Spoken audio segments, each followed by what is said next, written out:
Hi, Jillian here. I wanted to piggyback on my last video that I put out just recently on owning your mistakes. I was thinking about one of the things that I said, and I wanted to clarify when I said that you may not have been the cause of the outcome, but if you look back, you can look back at your trail and kind of see where you could have done something differently and things like that. I wanted to kind of hone in on that portion of what I was talking about to help you understand, because I believe that it's one of the most powerful things that is really going to set you up to move forward and grow and learn and not repeat bad cycles. So I just got off the phone with one of my clients. This is another one of my offices. As a life coach, I have many offices all over the place. Sometimes they're out on a trail, sometimes they're at my house, but right now I've got my kids all over the place, and so I got in my car and I ran over here. So anyway, this is one of my offices, so welcome to it. I want to talk about owning our mistakes, including when we find ourselves in situations where we're actually the victim, but what can we do to learn and grow so that we can make sure that we don't repeat some of the same patterns in our decision making. As a life coach, these are a lot of the things that I identify with my client, but I also had to learn how to do this in my own life first in order to help somebody else. So I just wanted to share a little backstory. So for those of you, most of you know, I was in a marriage before my current marriage now. And we were married for almost 9 years. We got married young. And I am not in disagreement with getting married young. It could have been fine, but it wasn't. There was infidelity, there was abuse. He had a drug problem off and on throughout our marriage, but for the most part, he turned to drugs quite a bit, and I didn't know that. That was kind of going on behind the scene. And when you're living two different lives and you're trying to, be a Christian, which is what he projected to me, but then not really living that lifestyle, getting involved in drugs and just, all that stuff. It was just, our home life was in turmoil. It was in strife a lot. So that was my previous marriage. And yes, he was unfaithful. Yes, there was abuse. Yes, there was drug addiction. And I'm not even going to talk about grounds for divorce and things like that. My children and I needed to get to safety, and I made the decision to leave him. I was a young single mom with 4 kids, and it was not easy. Now, here's the thing. I could have blamed everything, and it was true. We were the victims. I am not going to sit here and say, oh, I shouldn't have done this or I shouldn't have done that.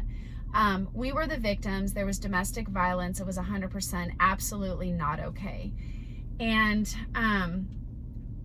but I still had to trace back and recognize some things and decisions that I made so that I could grow and not make those kinds of unwise decisions again. One of the things that I wrote about in my book, Life is Muddy, is that God says that we are victorious.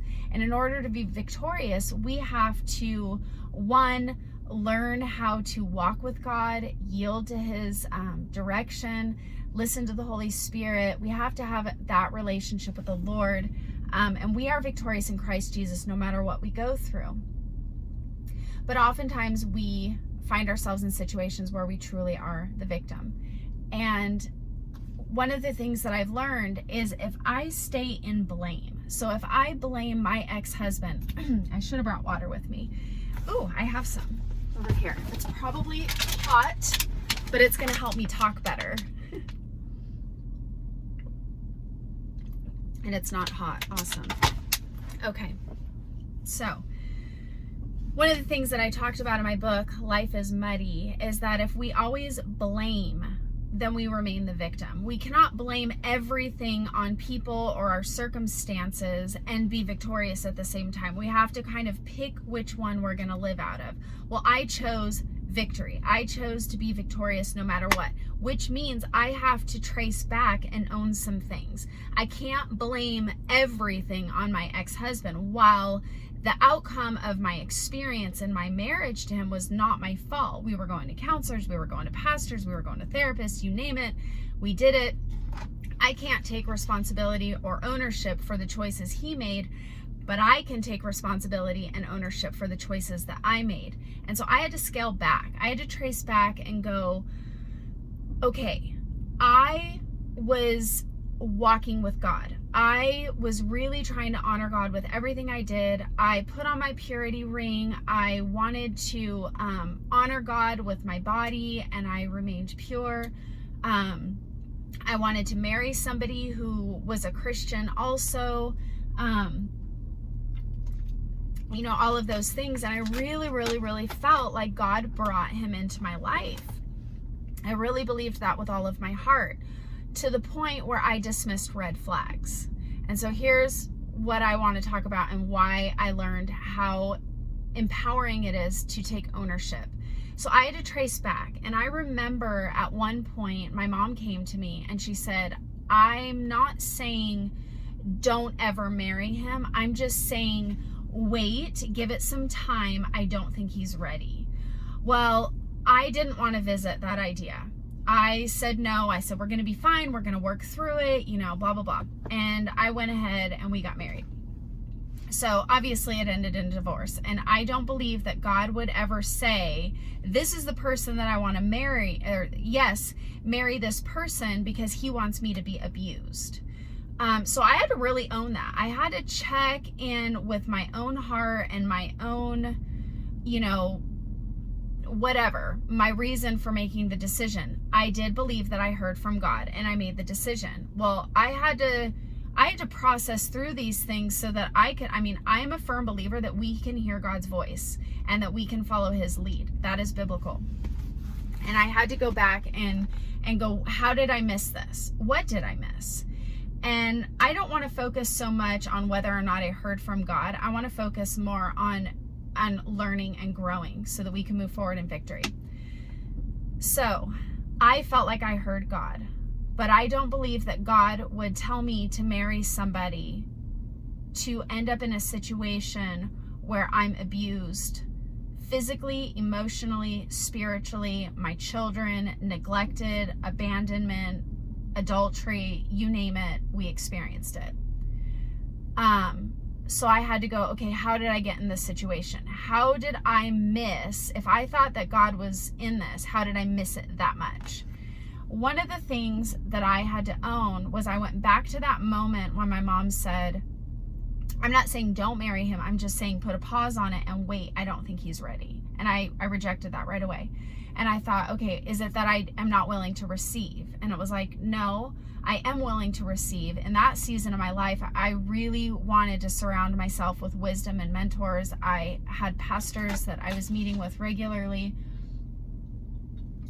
and things like that. That was a year, that was a season where I had already like just fully submitted everything to God and really wanted to honor him with everything.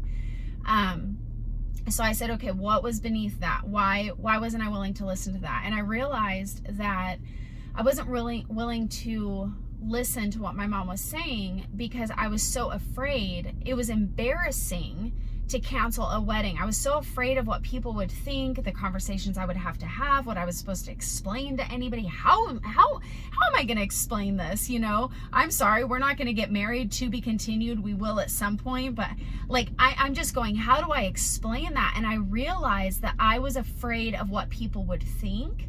And I had this fear in there, fear of people, fear of what people would think about me, fear of what to say. That was humiliating to me to even consider. So I quickly dismissed putting a pause button on the wedding. That could have potentially blocked everything. Now below that was something else. Why was I so afraid of what people would think? Well, beneath that was an insecurity in me. I lacked confidence. I was not rooted in my identity as a child of God. I didn't understand what that looked like or what it meant. I understood what God said about me from head knowledge, but I wasn't living from this place of being rock solid in my identity. And those were the things that I had to own. I had to own where there was a weakness in my wall that caused me to dismiss some very obvious signs that I should wait. Now, obviously, God in his goodness, he does things that are beautiful. I've got amazing kids out of that marriage. When it comes, like, I don't have any regret. I'm free and clear. I'm not sitting back, dwelling and going, oh, shoulda, coulda, woulda. That's not what I'm saying, because the goodness of God weaves so much of his faithfulness into these situations. I've grown, I've matured, I've got amazing kids. They all love God. I mean, there's just been so many good things that God has just shown up, and his faithfulness and his grace and his mercy is so evident in my life. But in order for me to have my personal growth, I had to own those two things. And I had to walk through a process of peeling off these layers and going deeper with God, getting rooted in my identity and who God says I am, to really come out of finding myself in situations where I was afraid of what somebody would think of me, so that I wouldn't make those decisions based on fear and insecurity ever again.